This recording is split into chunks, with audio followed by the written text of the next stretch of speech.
O hoxh, si t'ja bëj, më thuaj që t'nis të falem, se s'kam vullnet për asgjë.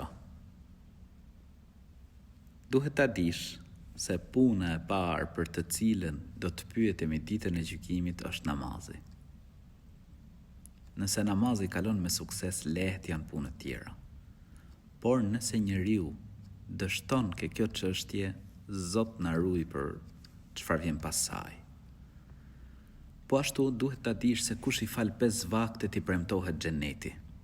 Ti përpiqesh me ndërtu këtë dynja.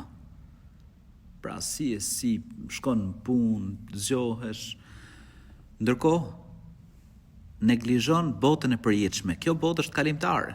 Patjetër ne përpiqemi, duam të jetojmë mirë. Por mos neglizho botën e përjetshme, xhenetin. Kush i fal 5 vakte t'i premtohet xheneti. Hajde do xhenetin. Garo për xhenetin.